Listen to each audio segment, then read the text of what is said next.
States of America and to the republic for which it stands, one nation, under God, indivisible, with liberty and justice for all. Well, for those that are familiar with our Planning Commission, I am not Larry Fox, who's our regular chairperson. Before we have a roll call, I'd like to have maybe a motion that I serve, or somebody make a motion. Move to have Commissioner Kalani reside as our chairperson for the evening. Support. With that, all in favor? Aye. All right. So we'll go forward with the roll call. Sure. Commissioner Murphy, Here. Commissioner Mitchell, Here? Commissioner Newsom, Absent. Trustee Kalani, Here. Commissioner Voigt, Absent. Commissioner Grissom, Here. and Chair Fox. Absent. Can I have a motion to, next matter up on the agenda is approval of our meeting agenda? So moved. Support. Any comment? All those in favor? Aye. Aye. And next on our agenda is approval of our February 14th, 2019 meeting minutes. I move to approve our meeting minutes from February 14th, 2019. Support. Any discussion or changes? All in favor, say aye. Aye. Okay, at this time on our agenda, we have the opportunity for the call to the public. If you could if those who wish to address the public, you can either have an opportunity to sit at the table there or up at the podium. If you could just state who your name and who you represent, or if you're a resident, please step up.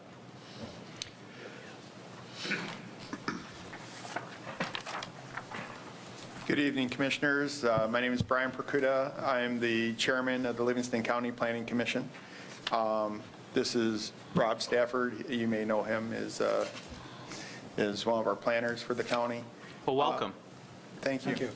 So the purpose of our visit tonight, when I became chair 2 years ago, to try to create a bridge and a relationship with all the planning commissions in the townships, I felt it was important that at least once a year we make a visit to come to a planning commission for each township. So that's our main purpose here. Rob has some specific things to discuss with you that we've been working on that might be an interest to you. Well, very good. Well, Rob? Thank you very much for the opportunity to speak with you this morning, or this evening, long day. We have really enjoyed this process of going through and speaking with our member communities. And I just wanted to relate from our planning department that it's an enjoyable process, and hopefully we can collaborate on some things, and we have a real good channel of communications with Troy. So it's one thing I wanted to pass along from our department. You had submitted something just kind of Yeah, sent around to us. if Are you going to go want through me this tonight? I could briefly go over, that was our main project we did this year. That's been in about 3 years in the process of putting together as our master plan. In the process, we didn't want to put together a typical master plan that sits on a shelf. We wanted to really make something that was usable to our member communities. We have no jurisdiction on zoning, and we're basically another set of eyes and ears on planning-related materials and issues that come before us to our planning commission. So we wanted to look at something that was a little more outside the box planning, and I prepared a small presentation for you if you wanted me to go over that. It's about 10 slides. We have no objection. You can go ahead. Plan. Sure. I won't hit on everything, but like I said, on the first page there, the master plan is sort of an out-of-the-box, we want an out-of-the-box type of plan. It's pictorial, it's fully web-based, an interactive plan, and to be fully effective, it must be viewed and utilized digitally. The one thing we don't really have is a hard copy of the plan. You could print it off. It's about 230 pages, but really the gist of it is interactive and utilizing the links that we've put into the document to take you right to what should answer your question on a topic of interest. So I that think, was the yeah, Hartland whole gist. has a clear zoning program, Okay. similar. Same, yeah, you have Same kind of links and stuff linking like that. program. Yep. Sure. Yep. I'm sure we could probably get a link for that and put it on our website as well, so folks can access it if they want, or at least, Yeah, link to our master plan? Yeah. Sure, yeah, we would love that, yeah. Back through, I don't want to hit on everything, but I did want to say, our process, like I said, started in May of 2015 with our intent to plan letter.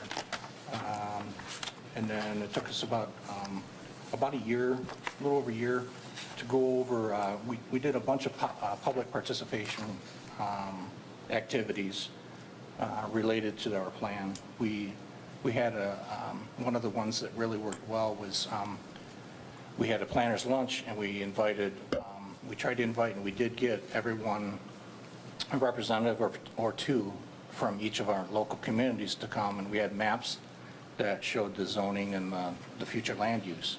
And what we tried to determine was the highest level uses, the what's called really a SWOT, strengths, weaknesses, opportunities, and threats to the communities. But the thing what we wanted to do is we wanted to have the quadrants that make up our county sit together at the same table. So for instance, it would be Hartland, Tyrone, Deerfield, and Osceola. All those folks sat together at the table with a map and then generated this SWOT analysis map. And what we came up with is there's one, I put together a picture of one. If you go back to, it looks like it's this page in your handout. It goes back to about almost to the last page. And we called it an opportunities and constraints map because what we wanted to get ideas generated from the locals because we can't really dictate to you folks planning. Like I said, we're just another set of eyes and ears, and try to reference things for you to make sure that everything's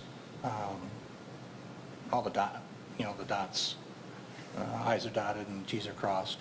And so, because we don't have the regulatory authority, we wanted to rely more on local input.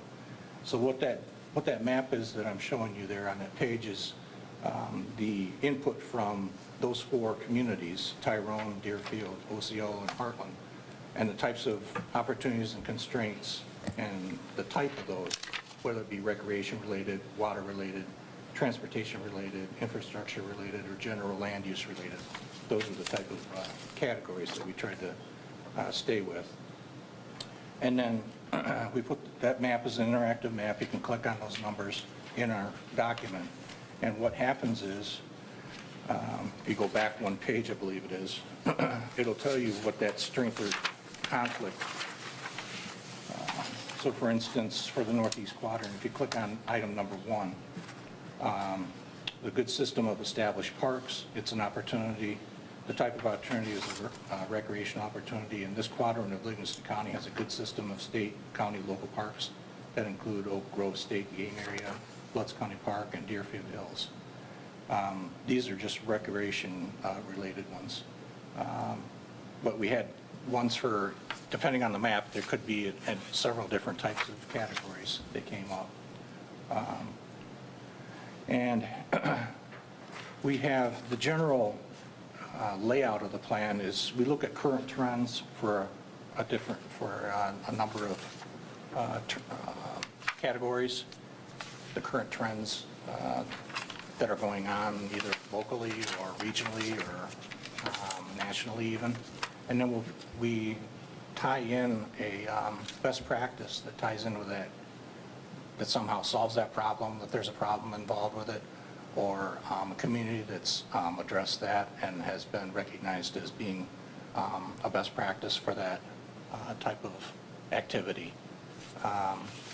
So throughout the plan, there's current trends and best practices for each one of those, and that's where the links come in. You can directly click on, as you read through the document, there's highlighted text throughout. You click on that text, it'll take you to another link outside of our document that will address that issue more clearly. And then at the end of the document, we also put down an index for all the links that are in that specific section, and then that you can avoid the text part of it. If you want to just get to the real meat and potatoes of it, you can just go to the index of each one of our sections, and it has every one of the links listed there.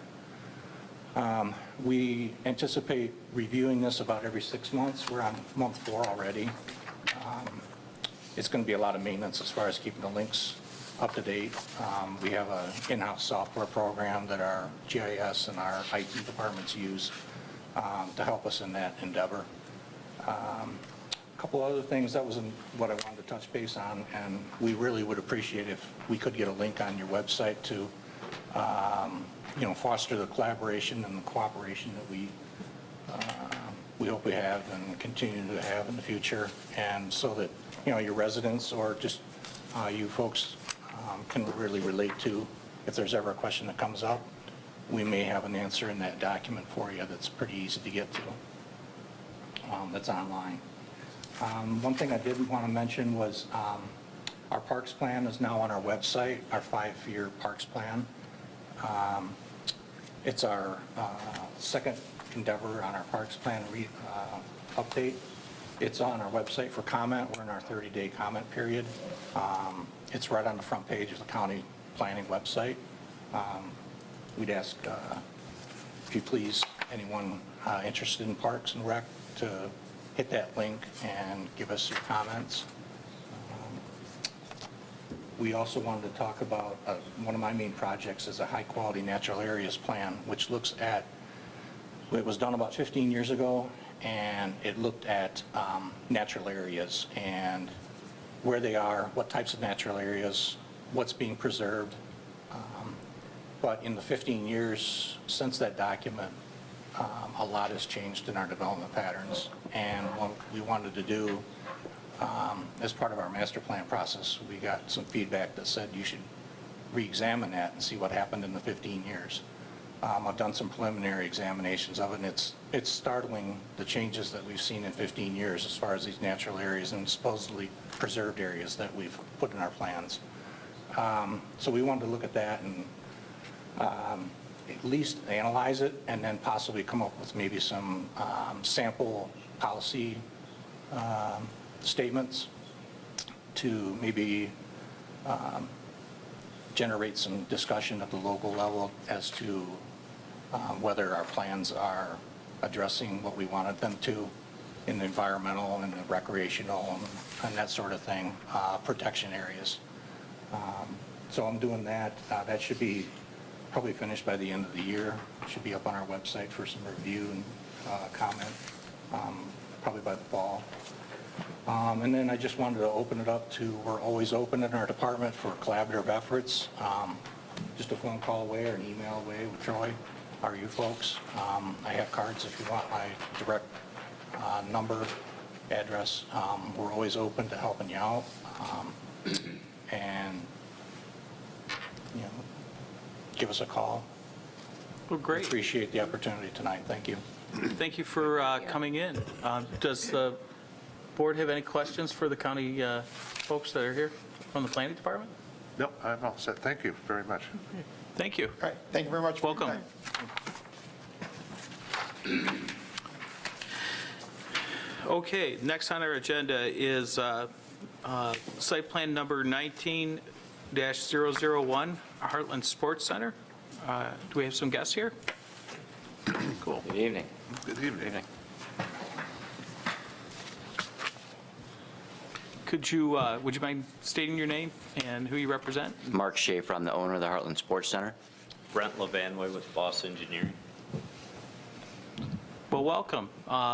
We're here for, Trey, you want to kind of introduce what's going on here? Sure. Let me kind of give a brief introduction to the project, and then the applicant can maybe give a presentation on their project, and then we can maybe go through the staff report or answer any questions you've got. I like to always start off with the general location of, let me see if I can't find where I'm at here, where this project is at, where it's located. This is a zoning map of Hartland Township.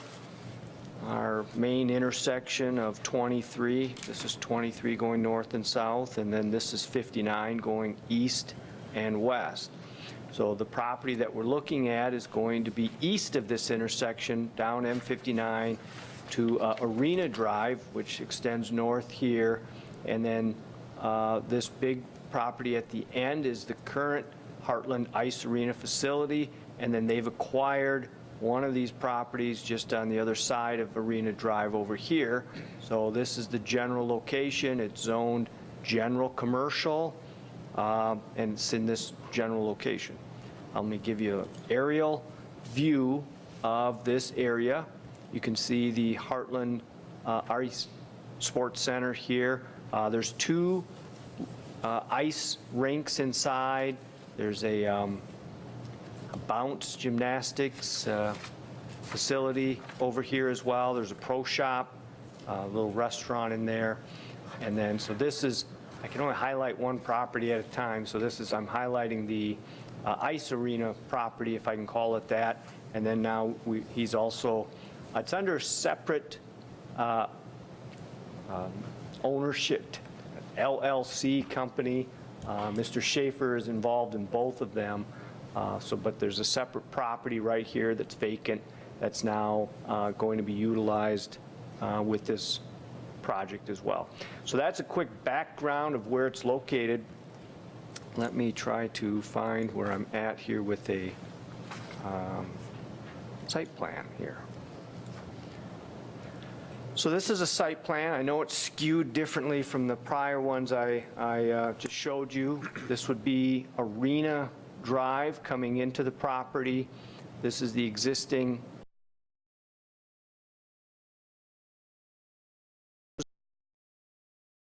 proposing about a 8,000 square foot addition to the front of the building. As you can see, this addition is intended to serve as locker rooms and training facilities for proposed Division III college hockey, both men's and women's, that would like to use this facility as their home rink. But in order to do that, they'll need dedicated locker rooms for their men's team and their women's team. And then in addition, what he's got is parking. And you can see the property line is right here. So now the parking comes over onto the other property. There's another access drive over here. Ordinarily, we would probably combine these properties, but the applicants requested to leave them separately. And as such, we required the applicant to provide a easement agreement. And you have a copy of that in there, which allows that this parking is to be used for this. Over here, that easement agreement's been reviewed by our attorney, and he's okay with it. That, in a nutshell, is the project and the location. So I'll certainly be available to answer any questions that you might have. Thank you, Troy. Would the applicant like to add anything further and kind of explain the project? Or? Sure, we'll add a little bit to the township planner's presentation. Again, Hartland Sports Center is there, been there for a while, and Mark has an opportunity with Clear University to partner with them on the men's and women's hockey programs. And so that is the impetus for the addition we're requesting, which, as you can see, is in the front of the building. That's currently parking area right there. So we're removing some parking area in this location where the addition is, adding some parking in this area, and then on top of that, we're adding an additional 34 spaces besides that. So the cumulative total of the parking is 384 spaces. Obviously, adding this entrance to the parking area on Arena Drive, that will be new, and the reconfigured parking near the arena. So that's essentially the project from an engineering standpoint. Obviously, your plans include the landscape plan, et cetera, which we certainly will be happy to answer any questions with regard to. Mark has also brought material samples for the addition, which he can go through for you.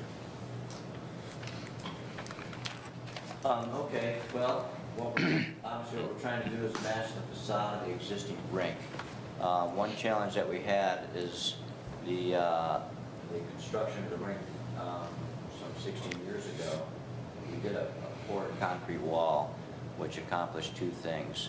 It gives you an extremely tough surface area, and due to the use group that we have there, that's critical. They tow around a weapon almost at all times. It can do a lot of damage. The difficulty that we have matching that exact material, and what we did is, it's a poured wall, and you've probably seen basements where a lot of builders do this. They'll use a brick pattern.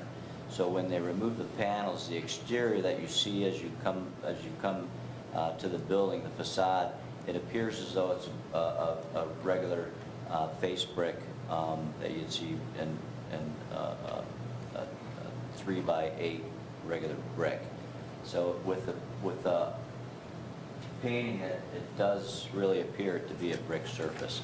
So the problem that we have with the addition, trying to do that exact same thing, the insulation codes have changed, gotten much more stringent. The ice rink, we weren't too concerned about our values because, again, most of that exterior area was ice rink anyway. So we weren't combating or trying to maintain heat in that space, the bulk of it. But regardless, they didn't really have those stringent codes anyway. But this area where we're adding on the locker rooms, of course, is all heated space. So we could never achieve what's now required in the R value for heated area. It's really tough. So what we've done to try and come as close as we can with the same look is a C brick that's pretty popular, pretty common. That would get us, when this is done and laid, it's similar to a cinder block, so it comes 16 by 8 inches, but it's only 4 inches thick. So rather than being an 8-inch brick, this is actually one unit. And then they stack in the actual, when you stagger them, so it appears to look more like a brick than a block, or even an architectural block. And they have again, it's more of a refined finish, so it does have a little bit more architectural appeal. And the color, this is, out of the 5 samples that the manufacturer had supplied us, this is very close to the painted surface that we have on the building. So our hope would be not to have to paint this material. We're quite pleased that they had the number of selections that they had in the color scheme. So with that, it's still a masonry product, but behind this then, we would have metal framing, 2x4 metal framing that would help us to achieve the R value that's required. And an interior would be a simple drywall, a fire-rated drywall. And again, with this area that we're building out, it's really a private, exclusive area, so we don't have the threat of, you know, we would never use drywall in a typical public locker room. It wouldn't last a week. But with this, our thought process is that since it is a private group, they don't own it, but they know that if they tear it up, I'm not going to fix it. So we're confident that that would be the construction plan on the inside, is to insulate and drywall. And the siding, as you can see above the 9-foot line of masonry, you go to a metal siding. That's part of a typical Butler construction. It's a prefabricated, pre-engineered building. And again, they've really changed the dynamics of how to achieve a greater R value. It used to be a blanket insulation. If you've been in industrial, light industrial buildings, they're typically anywhere from 5 to 8 feet wide blankets, white. It's almost like a white, very tough plastic, and the fiberglass insulation is on the other side. And this simply lays across the metal purlins, if you will, and the metal deck goes on top of that for the roof. So that achieves, it's good R value, but the problem is that what they don't like is when the metal sits on top of that insulation, it compresses, so you lose your R value. And it's the same thing on the walls. In our existing building, the walls are essentially done the same way.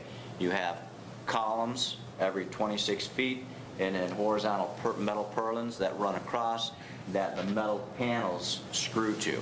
And it's a fairly thin, light gauge extruded metal siding. And the same blanket fabric is simply hung down and it's sandwiched between the metal siding and the metal purlins, I should say, and the metal siding squishes it down. So again, you have the same problem achieving the R value in those areas. So they still do permit, you can still use a blanket insulation, but what they make you do now is you have to lay the insulation between the purlins so that it's never sandwiched. So an alternative that they've come up with is actually a foam filled panel. So it's metal actually on both sides. So you get the same look on the outside, and actually you achieve the same look on the inside. And it's somewhat, again, it's a better look on the inside as well. And with the foam, again, you achieve a really good R value that, you know, we have no problem getting with these panels. So in short, the siding won't be of the same corrugation, if you will, but the color will be the same. And these simply, again, it's the same substructure with the beams, metal purlins, but these go in and they're much more rigid too. So these apply vertically, they interlock, and you see the same thing on the inside and the outside. So again, aside from a little bit of deviation on the corrugation on the panels, until you get right up on it, I don't think you would realize that it's an actual different product. And again, we have no choice because you cannot use that system anymore. The metal extrusion that I have here would be the third and last component that you'd see from the outside. The entrance to the actual ice rink is very similar that is what you see here with your typical bigger, they're like 6'8" or 7 foot high entry doors, matching windows on either side, and then transoms above. And this is a little different as well from what we used in the past. This, though, from the exterior would be the identical look dimensionally, and it is aluminum. The only thing that's changed, and again it all relates to R value, is not so much R value, but what they've done is this is called a split frame now. So they actually split this aluminum extrusion so that there's no transfer of temperature, whether heat or cold. It no longer radiates right through to the inside. And if you've been in really cold days, you'll see a lot of commercial buildings where you'll actually can get frost and condensation on the inside because aluminum is a very good conductor of heat and cold. So that's just kind of a new thing that they've come up with. You pay a little bit more for it. It's not required, but again, it's just peace of mind. This outside of the fact that he couldn't get it in red, but it will be red. It will match the existing aluminum extrusions that we have on the rink. And again, there's not a lot. It's really just our entrance, which is very similar to what you see there. It's the same sort of stacked curtain wall, and it's a mirrored glass, which again you get a little bit better look, and of course the glass will match as well. Thank you. Our next step in our process is we will go through the review letter that was prepared by the Planning Commission, by the planner, and before each of us have in our packet the letter dated February 21st, 2019. We're going to try and go through this fairly quick, unless anybody has a whole lot of questions. Yeah, can I go on with just a couple of questions on your siding materials? Sure. So the colors and the textures are slightly different between, The color is very close, very, very close. I mean, it's, again, I think to match it, with weather conditions and whatnot, and the sun, obviously, to even buy that exact same siding today would not match as well. In fact, this probably is closer than that, because they actually can color match to the existing building, the color that you have there. So again, I'm confident it will be right there, but the extrusion, the corrugation, if you will, the ribbing, the ribs that you see there for strength and stability, that will be a little bit different. so I imagine your architect did the best job he could to make it look like it's not an addition added onto a building? Oh, I believe so. Yeah, I think with everything that's available to Yeah, us yeah. in a limited facade, yeah. So it's interesting, I'm really not familiar with the front of the building. I've been in the area, I've been back there before, but I haven't paid as much attention to it. So the brick height is similar at 9 feet? It will match exactly. Yeah, yeah, and okay, all right. Yep, the roof pitch will match. Again, I think from a distance, you wouldn't necessarily, three-dimensionally, it will, it's one big peak as you come down Arena Drive. And that's one of the benefits we have, is it's about 1,000 feet long, so you really can't see it from M59. But as you come down the road, that roof pitch on the addition will be the same as the rink. So until you get right up on that front corner and realize, oh, this is sticking out from the front facade, I don't think you'll even realize that until you're past the tree line where you can actually see the whole building. Because again, Arena Drive is very narrow, Yeah. only because of the fact that there's probably 50, 60-foot tall trees. It's all undeveloped. And the front of your expansion is a flat plane, and Correct. the other face of the existing is a flat plane? Yeah, all four walls are flat, and the addition, that front wall, again, all three walls are flat as well. All right, thank you. Any other questions? Okay, well, we'll start on packet page 9, which begins with the request and the site plan review and the standards. This is a site plan approval, and the standards are outlined in section 6.6 of the Township zoning ordinance, and as well as the applicable standards of the general commercial zoning district outlined in section 3.1.14 of our ordinance. Right now, let's go to page 10, beginning first with the site does not require an impact assessment, traffic generation. Neither one of those are required for this particular use. Looking at dimensional requirements, lot size, does it meet the requirements? Yes. Frontage, section 3.1.14, yes. Building setbacks, does it meet requirements? We have,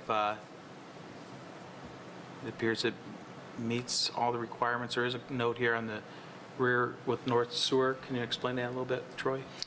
Yeah, let me go to. It says building addition is on the south side of the existing building. Does that pose a problem? No, so this site is a little awkward. When you try to determine what's the front, what's the side, what's the rear. Right. So you have a street that comes down this way. So this looks like this line here might be the front.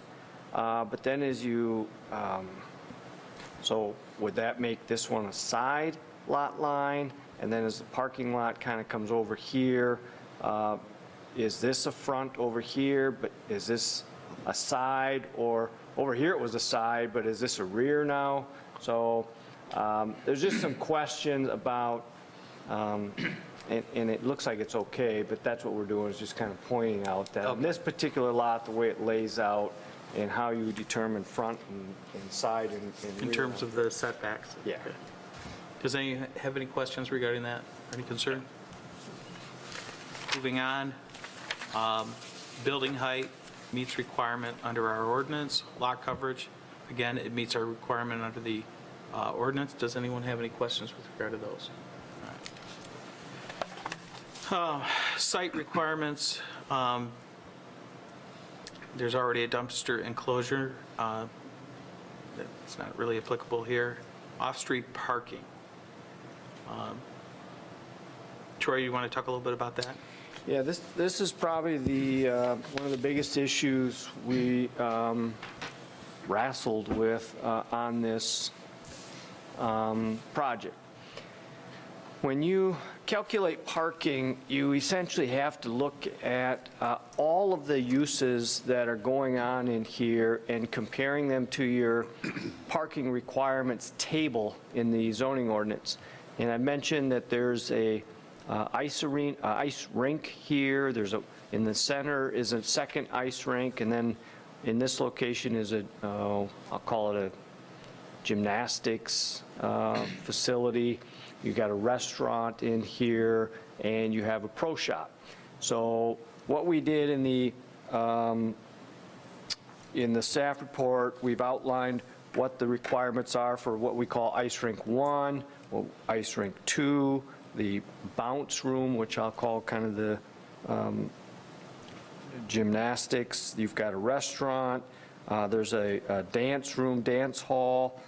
There's some training and health club 1 and health club 2. So some of those standards, in particular with the ice rink, give you 2 ways to calculate the parking. One, it says it's based off of the number of seats that you have. And then it says, or based off the square footage. And whenever you have language that gives you 2 standards, our ordinance says you use the one that requires the most. So when we staff went through this, we calculated that there was something in the neighborhood of 450 parking spaces that would be required on this site. That caused the applicant a little concern, because that meant he would probably have to take much more of this land and do nothing but just create asphalt parking lot. And in his eyes, he said, I'm just going to create a sea of asphalt that's never going to get used.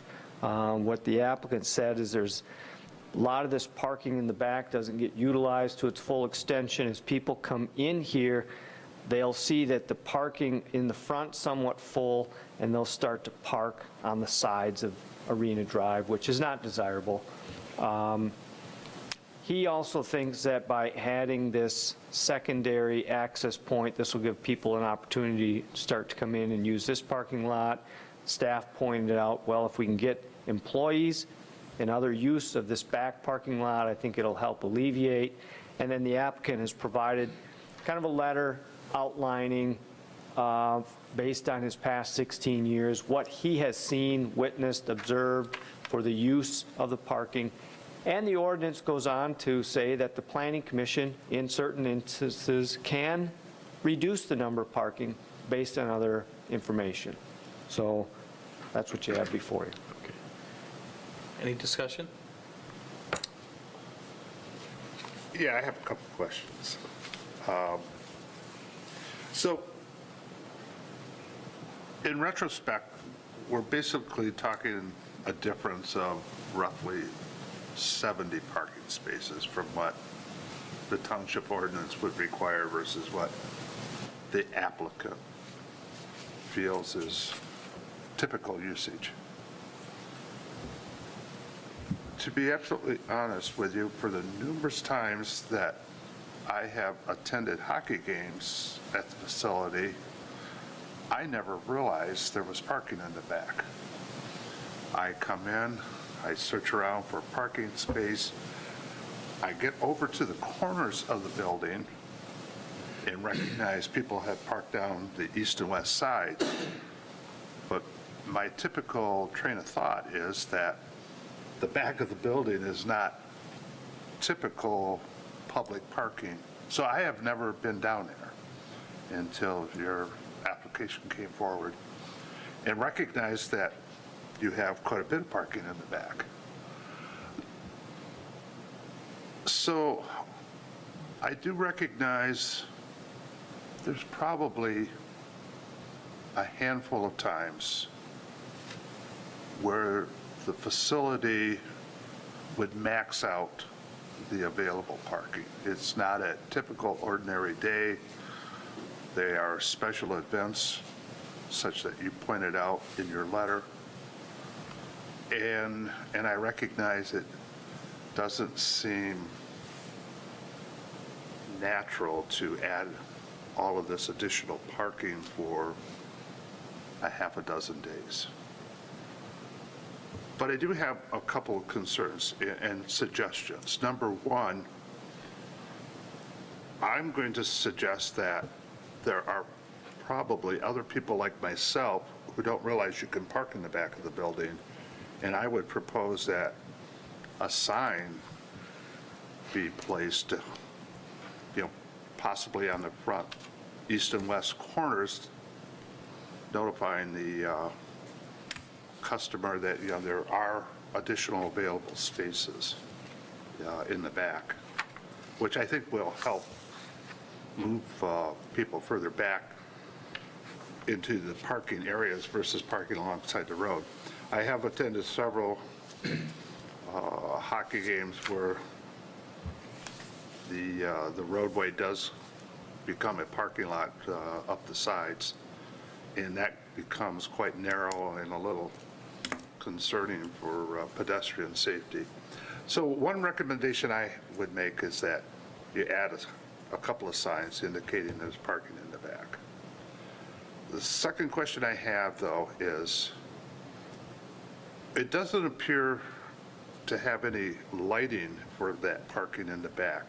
I know on the buildings you have some downcasting.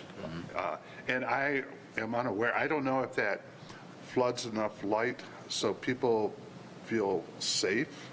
I don't want to suggest that a person park in the back of the building and then get back there and it's dark, especially in these winter cold days. And so I don't know if the lighting that you have back there is adequate or not. And I'm going to leave that to your perspective to do the right thing there. Well, they also have to, there's also requirements, they back up. You have some screening requirements back there, correct? Correct. Yeah, in the back, because where it's located. So when I recall when this came through the first time, and parking was a big issue back then, if you recall. So when I saw it again, that we still have this issue, but you now have a history or a track record. So what you're suggesting is we wouldn't get to that. But you mentioned something earlier about Division III or hockey team possibly coming to this. Would this be where they would hold their games, or I assume? They would practice as well as host their home games there as well. Okay, so go And ahead. I think what happens is, we've over what was required for the locker rooms, and again, it's not that I didn't want to put the parking in, but there were parking spots required. And the only thing I can say there, it's not like we have an additional, what do we have total that's being added? I think we were required 30 additional parking spots for the new addition because of, I think it's really going to be based on square footage in that area for the locker rooms and then the dance area for the figure skaters. The one thing that I can add, I think, to that formula is the good thing is although those are required, they're almost extra because we do have an extra 32 on top of what was required for the addition. So above what we had originally, we're adding 30 additional for the addition plus an extra 32 because of these events that we have where we do need more parking. But going back to the use of the addition, the 90% of the time that those locker rooms, if it wasn't for the fact that they're Division III, they got to have their own locker rooms, we would have put them, we could have very easily entertained them in the existing facility, because it's not like we're making extra ice out of the 2 sheets that we have. They're simply going to plug in to a slot that we create for them. So we're really not burdened the existing parking to entertain them. So I don't want to think that we've done some great deed by putting in the 30 that was required, but more importantly, 90% of their ice usage is going to come in the way of practice ice. And the big benefit for us is that a Division III program, they'll be able to use ice outside of our normal window, which would be from 5 in the afternoon until 9 at night. Because of their schedule, being a college, we expect them to practice during the day, either from 7 a.m. somewhere up to 4 p.m. So it's not that, more than likely, that entire parking lot will be empty at that time. So I think what I'm getting at is the 30 parking spots that we put in because of the addition should be empty for the most part, because the figure skaters as well, that group is typically off the ice by 5:30, 6 o'clock in the afternoon, because that's when youth hockey takes off. So again, the required parking for the addition, we really feel that there's going to be 62 additional empty parking spots that we didn't have last year in lieu of these big events that we have occasionally. That will be available for those. Right. So the net is, what you're saying is the way I understand it, the parking that was there before the new addition, you lost how many parking spots with the new addition that were lost? But you're adding 30 plus more on top. The net is 64. 64 more spaces, okay. All right. Yeah, because of course, Yeah. we replaced the ones that we encroached on. Right. So we're not. And then adding the other Yeah, 30. we're pretending like those are still there. Okay. Because those were included in the overall number. Okay. Does anyone have any other questions or comments on this topic? So I might comment, and comment on Mike's points that I think are both really good. If I was attending an event, I'm going to take the front spot that's most convenient, and I'm going to go inside. So, I think signage is good. I think if the lighting's not there, I think it would be good to make it inviting and the feeling of being safe. I guess I'm curious, do you own this whole parcel here? Is something Entire that 3 acres, that's correct. Okay, all right. So on the road, so the Arena Drive, on some of these events, will people park on both sides of the road when it is really busy event? Again, they've parked on one side for sure. Yeah. That I know of, just, and again, it's not like anybody's called me on my cell and said I can't find a parking spot. But they have parked down the road for sure. And the unfortunate thing is, and again, an area that I hope that we're going to improve upon, and again, I'm not saying that it's a legitimate option, but like high school football games, when Brighton plays Hartland or Howell, you experience the same deal. You tend to draw a big crowd. And you hope that people will do the right thing and park safely and not destroy somebody else's property.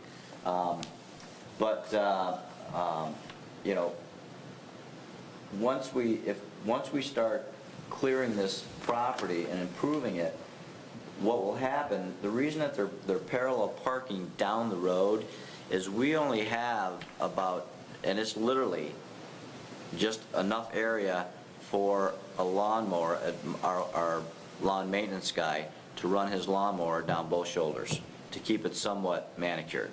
And outside of that, there's Russian olive bushes. If you open your door too wide, you're going to be in the bush. So one thing that I hope to achieve, and again, staying within what the township allows me to do, is to not clear cut, but certainly remove all the vegetation down the entire 3 acres, okay?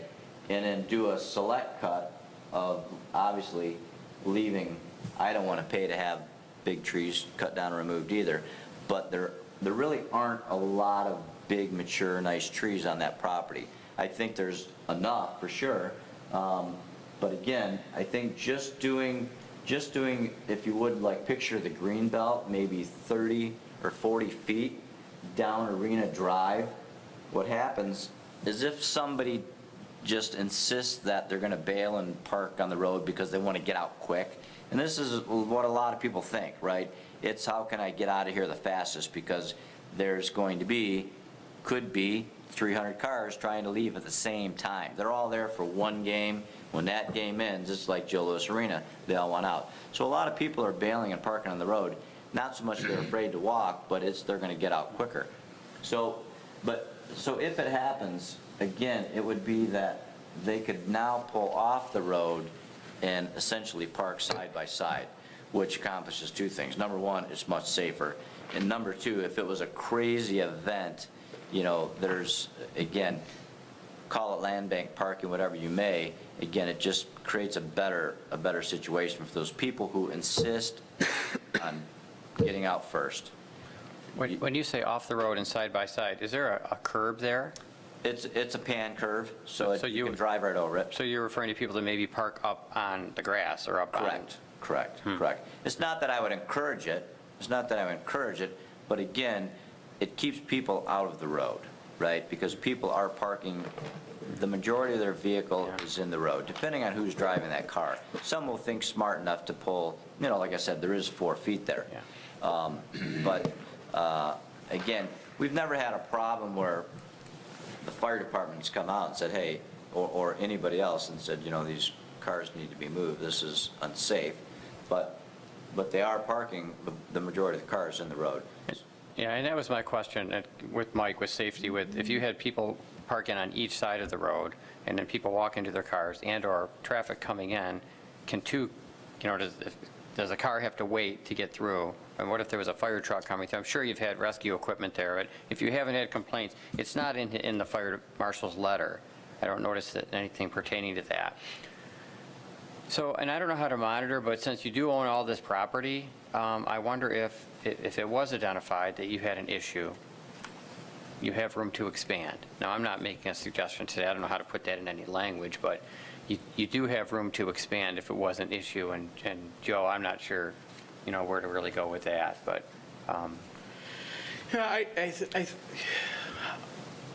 first of all, I think that adding the addition doesn't create additional need for spaces, but they've increased the number of spaces that the reason why I'm saying that is it's providing a separate function of providing lockers. It's not like a new restaurant or some other type of use that's there. Right, there's still only so much ice and so much. Yeah, there's only so many much ice. So activity. I look actually Get am that. taking a different perspective on this, that Yeah.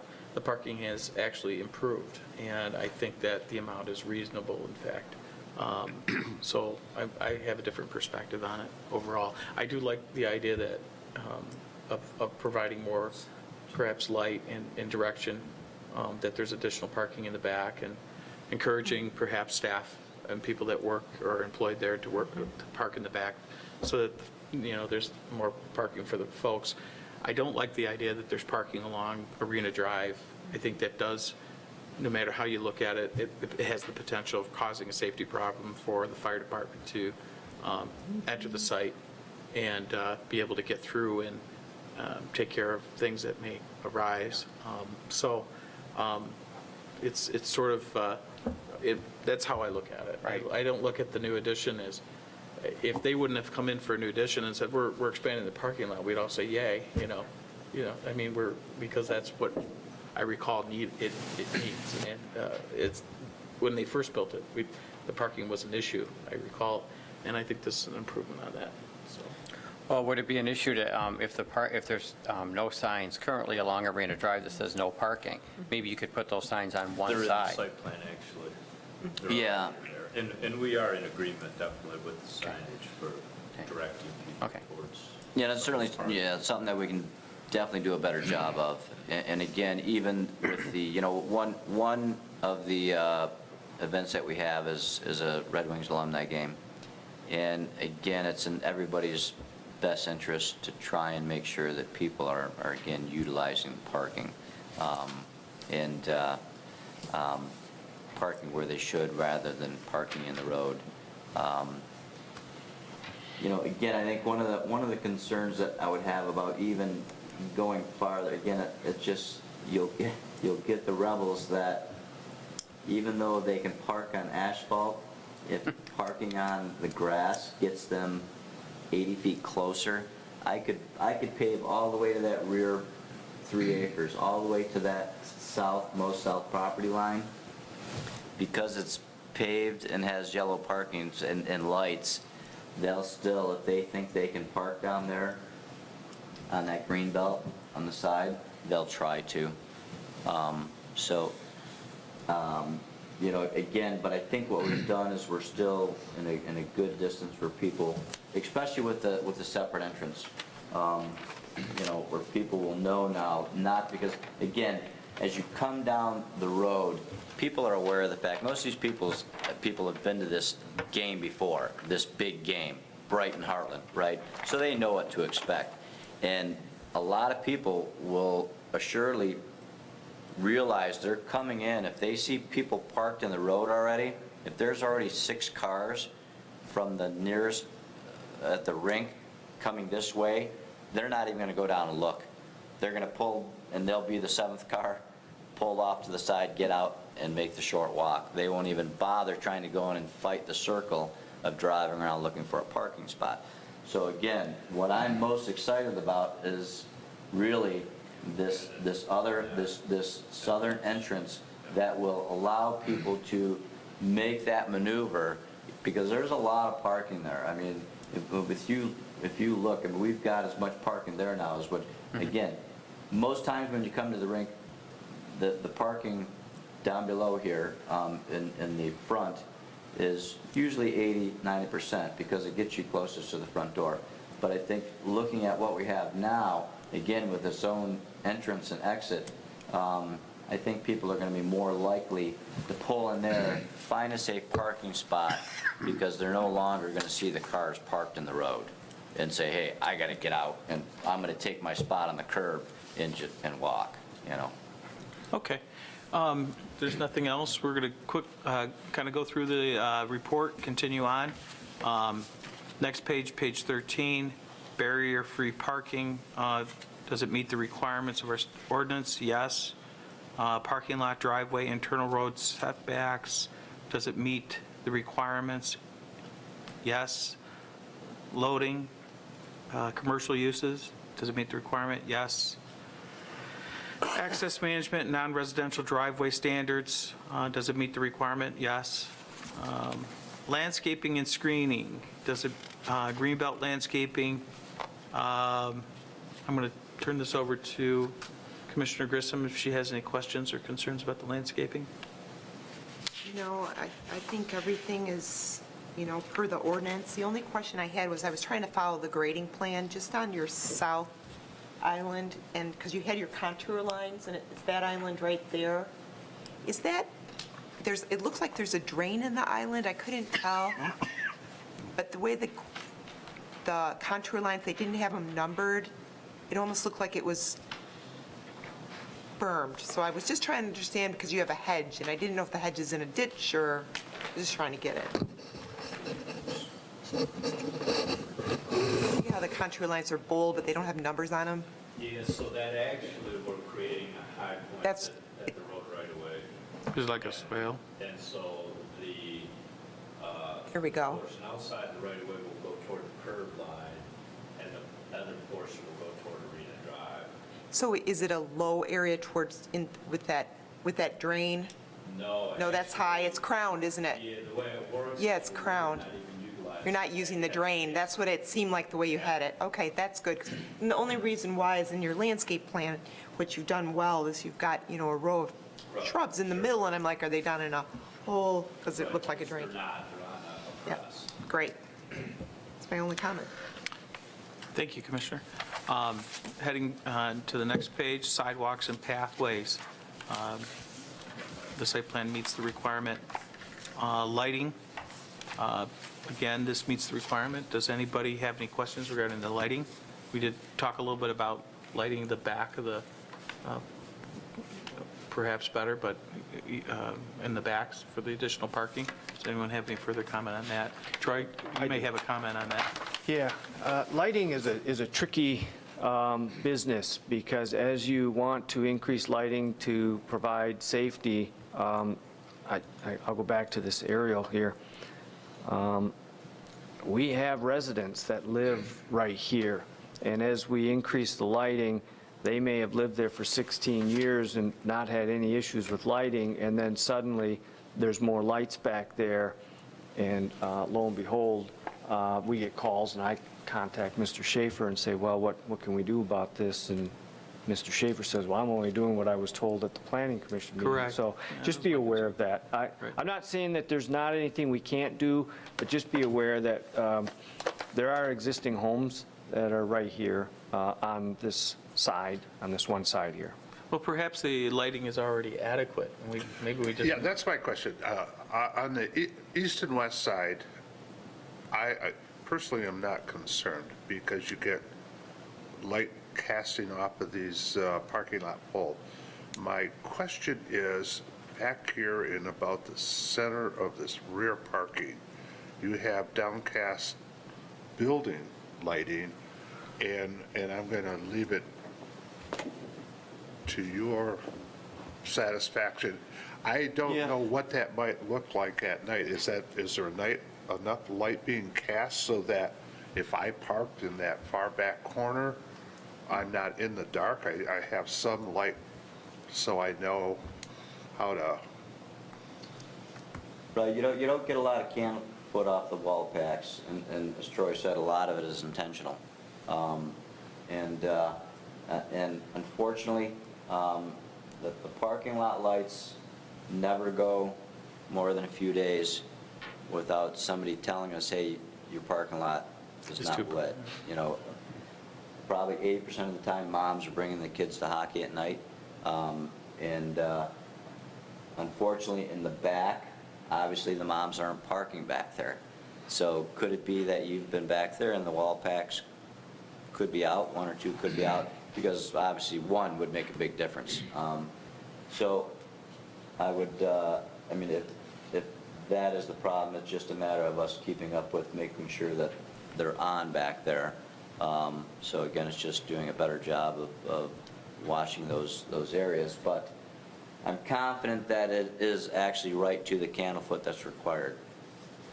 And I'm not concerned about that. Okay. I'm more concerned that if that's a dark parking area, you'll find that customers will have more of an intent to come back up Sure. and start parallel parking on No, I Arena understand. Drive than to Absolutely. park in some back dark corner. Right.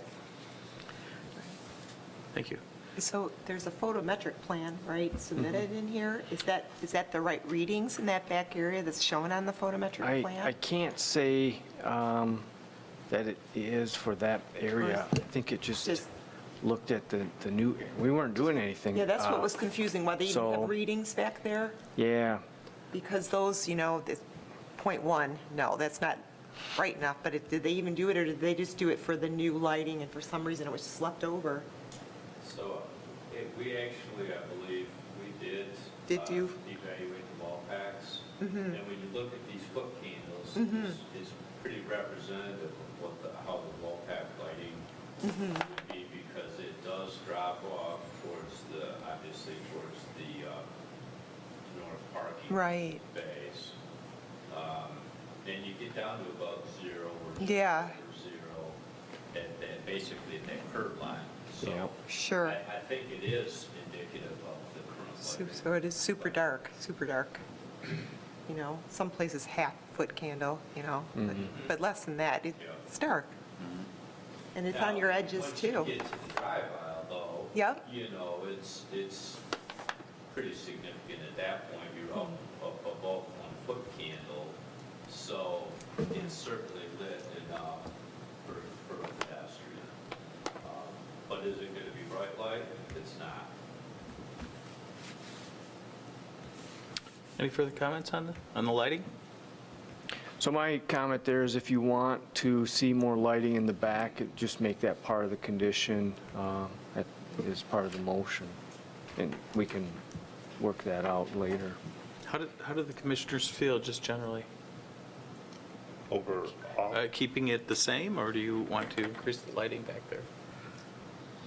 We want to encourage that they use that parking that you're talking about. We don't want to have you do more parking, but at least if those foot candles are right, I'm not parking back there. And it's also on the east and west sides as well. The whole rows on the east and west sides, I don't know if you can zoom in, but they're really, low too. It's just hugging the building. But look at that, Is that a .01, right, on those edges? It's the 2-point. 2 I see 0.1 all over there, right? 0.2 and 0.1. Yeah, I mean, I'm just trying to get a reading on it, but isn't that 0.1? Yes. 0.1, 0.1? No one's parking on those. And it's on the other end too, and it's around the edges. So And I when, think that may have been at some point in Yeah. time, perhaps, because we didn't want to create a nuisance to Right. the residential property to the west, northwest. And this is residential, it was Yes. undeveloped. Now it's being developed as a care facility, but it's residential there. Exactly. Yes. But you- I don't think it would be an issue for the care facility as much as on that side, on the east side, but certainly on the west side. I agree with Troy, we run into that yeah, right. area where folks who are, have been living there for the last 15, 16 years. But they do have cutoff fixtures too that could just be looked at. I don't know. I'm trying to get you so No, that they do use the sure. spots, Right. And they shield them, they cut them off, they drop them down. Yeah. It's an Again, investment, I get it, but then again, you've got to solve that parking question. Just as a comment. I mean, Yep. it could No, be I- a hurdle, because I'm really, when you look around the whole perimeter, it's dark. Yeah, it's residential around all three It sides is. in the back. Yep. Okay. Any other further comment? All right, proceeding. Water supply, wastewater disposal, its site is served by sanitary sewer as well as public water. Architectural comments. We've seen some of the materials. Does anyone have any comments on the materials that have been presented by the applicant? no, in fact, in light of the situation, I think they have done the best proposal that's feasible at this point. So I'm all in favor of what they're proposing. We don't have to deal with signs at this time. They weren't submitted, and they can be reviewed separately. Other requirements, zoning standards, nothing, no additional at this time. You've received the Hartland Township DPW review and the engineer's review and the fire authority review. Yes, and those have actually been incorporated into the plans you have this evening. Okay, we have completed the review and gone over the elements set forth in the Planning Department's memorandum to the Planning Commission. At this time, if there's nothing further, unless folks have some other things they would like to discuss. please. One other question.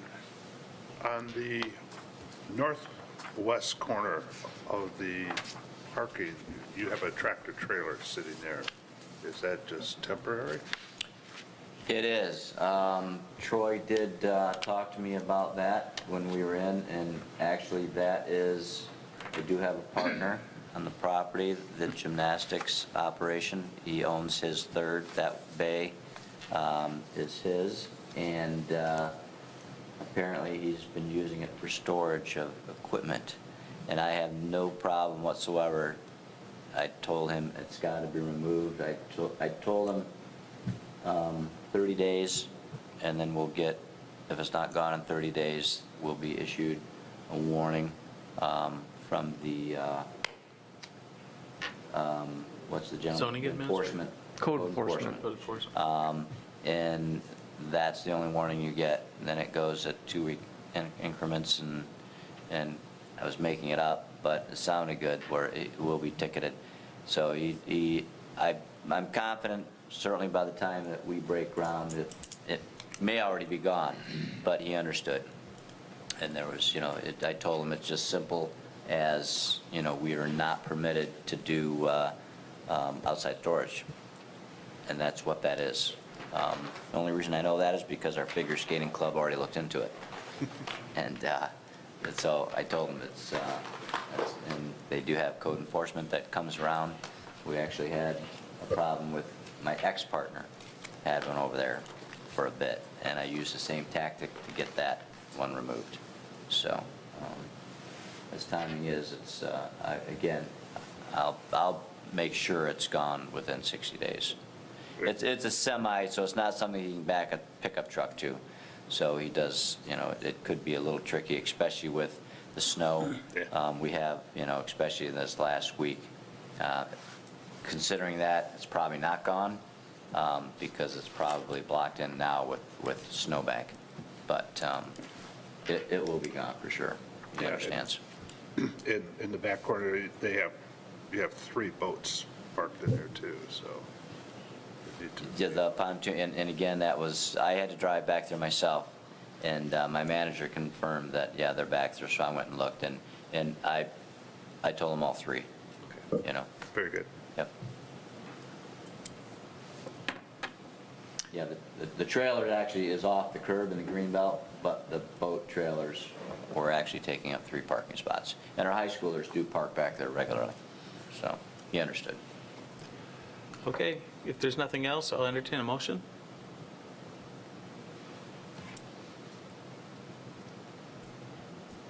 Okay, I move to approve site plan number 19-001, a request to construct an approximate 8,064 square foot addition to the existing Hartland Sports Center and construct additional parking areas. Approval is subject to the following conditions. The applicant shall adequately address the outstanding items noted in the Planning Department's memorandum dated February 21st, 2019, on the construction plan set, subject to an administrative review by the planning staff prior to the issuance of a land use permit. Number 2, applicant complies with any requirements of the Department of Public Works Director, Township Engineering Consultant, and Hartland Deerfield Fire Authority. 3, the applicant shall comply with all other governmental agency requirements. And then 4, I don't know how to phrase it, but we're encouraging you to make all parking areas usable. Right now, we've brought up some points about clearing, equipment, storage, lighting. I think you could consider how to get it lit with the cutoff lighting so people use it, because we're not asking more parking, but we're counting on the parking you have Sure. to be used. Understood. So I don't know how to phrase that, but if there's more to put into that, I'd like to have that as a condition. Can we request cutoff lighting of some sort? Well, this is an interesting topic, because normally with lighting, we are limiting the amount of lighting. Our ordinances are designed so that it can't exceed a certain foot candle in certain locations. In this case, where it's almost the opposite, where we're requiring them to install lighting, I think our ordinances are pretty good at that, cutting it off and limiting it at how far, they call it light trespass, onto the property. It's just a matter of where do you want them to increase the lighting. So if you could just identify that you want it on the east, the north, and the west side, or just the east and the north side, or wherever you want them to. I think it's the east and the north side, which is not getting utilized. If I could interject something here real Sure. quick, guys. Sure. Mark, as that would we're- be great. As we're Yeah. taking a walk down memory lane, going back to our original site plan approval. Because again, I thought, yeah, that's right, that the back is also residential. And right. The distance. Troy wasn't here. Joe, you may I was- remember some of this with the character that owns the residential property directly behind us. He was a huge opponent of the rink going in. Somehow, he had no idea that this was going in, yada, yada, yada. It was going to decrease his property values.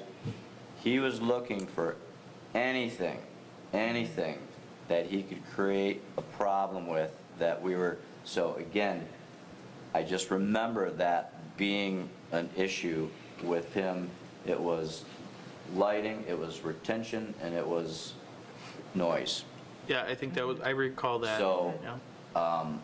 Because again, certainly at that time too, I would have had, I would have put 10 wall packs up, it really doesn't matter. Yeah, but again, I think the problem with those shielded wall packs is, you can only go so high as well, but once you uncover so much of that light bulb, you can't stop it, you know what I mean? It's hard to say, we want to get it more to the curb, but how do you keep it at the curb, and all of a sudden, you're talking inches, and all of a sudden, you can see it for 500 feet. But I'm certainly open to anything that we can do that you're uncomfortable with. I just wanted to mention that because again, he was, I don't know if he still lives there. I'm willing to bet that he does, but he was a thorn for a long time. The problem with what we want to do is the applicant needs to know exactly what Right. he needs to do. And I don't know if we can put something as, Can we ask that just another lighting study be done to see if it could be improved? Like, reviewed through your department? Sure, if that's what Do it? you, I mean, we do lighting, my office does it, so I know a lot about it, and there are a lot of options now, the way things are shielded. Sure. They're not always wall packs, sometimes Right? they're Yep. a Those I pole, bought but those there's, 16 years ago. we don't want it to trespass, we Right, understand right. that. Yep. But we also want to make your parking usable, and right now. and safe. And safe. Right. So that's Yeah. the point, so maybe there could be another go, we could just ask for another study just to see if it could be improved. Of course. Does that sound good? That's, That sounds fine to me, Sue. Okay. I think Okay. that's it. that's it. Is that clear? Is that? Yes. Yeah, okay. I support that. Okay. We have a motion. It's supported. All in favors? Say aye. Aye. Aye. Aye. Those opposed? Okay. None. All right. Thank you. Thank you very much. Thanks you for your help, guys. presentation tonight. Yep. Appreciate it. Thank you.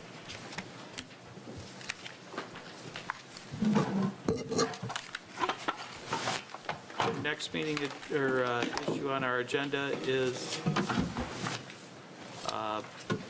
Ordinance Review Committee, Architectural Standards, Industrial Light, Industrial. Do you want to go over that tonight or wait till we have a full board? I think we can, all we're asking for out of this is to initiate the ordinance amendment. Really, it's the planning commission or the board that has that authority. The ordinance review committee is only forwarding a recommendation. I guess it's up to you, but if you initiate it, we'll have to discuss it anyhow in front of the entire planning commission. It's up to you. If you want to go through it, I'd be more than happy to. If you want to hold off and do that in front of the whole board, that's fine with me as well. Oh, okay, I'm glad you explained that. So all we would be doing tonight then is bringing the new amendment forward to the entire planning commission. Yeah. Okay. Does someone want to make that motion? Or do you want to go Yeah. through, just need a motion and then we'll bring, it'll come back to us for full debate with the, Then what we'll do is we'll formally initiate it. I've got to go ahead and kind of notice it so we can have a public hearing and so forth. Okay. Okay. So I move to initiate a zoning ordinance text amendment as outlined in the staff memorandum of February 21st, 2019. relating to, It's Industrial and light industrial architectural standards. yes. Yes. Support? We have motion, we have support. All in favor? Aye. Those opposed? Motion passed, so we can proceed with that. Do you need anything further with that? Nope, I was ready to go for about a 3-hour presentation on that. Marty. Well, I think we should make the entire board separate. Okay. That's fair. That's the whole idea. At this time, we also have another opportunity for the call to the public. Is there anyone else that would like to, you're certainly welcome to come back up and talk a little bit more about the county. Seeing none, we'll proceed. Planners report. I have nothing tonight. Excellent. Any committee reports? None. We have you've been sending me emails on the On the lake- lake lots, yes. lake so lots. I've just been very busy. I may have some time tomorrow and maybe give you a call. Are you in tomorrow? Yep, so Okay. what we've done there is I've sent out an email to this lake lot subcommittee, if I can call it that, saying, well, these are what I think are the issues from what we see day to day, dealing with lot coverage, accessory structures, determination. The ordinance has some conflicting language on front yard. It says the lake is the front yard, and then there's another section that says the street's the front yard. That could be kind of clarified. And So- then there's that road in between where they used to have accessory structures on Yep. one side and So I think what we've got so far is a general outline of what the issues are. I've also got, I've presented an outline of how we could go about this one. This one is kind of a little different than maybe how we addressed architectural standards for light industrial and industrial. On this one, I've kind of opened up, maybe we want to actually take time to meet with some of the lake associations and hear what they think or what their comments are. And so I just provide an outline of how we might go about doing this. I've also got some examples of some other ordinances from other communities. A lot of times those are good resources. They've been down this path. They've got something together. So that's all we've done so far on that stuff. okay, very good, thank you. Yep. All right. With that, I'll entertain a motion for adjournment. So moved. Support? All in favor, say aye. Aye. All opposed?